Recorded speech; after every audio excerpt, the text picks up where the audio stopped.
अरे मराठी झाले एक, हक्क मागतोय नाही भीक. जरांगे पाटील हुकुमाचा एका सरकाराला दिलाय धक्का. जरांगे पाटील हुकुमाचा एका सरकाराला दिलाय धक्का.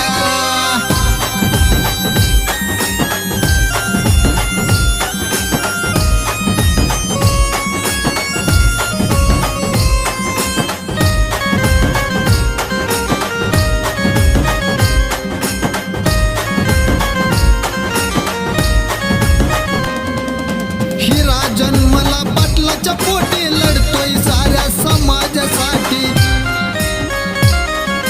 हिरा जन्मला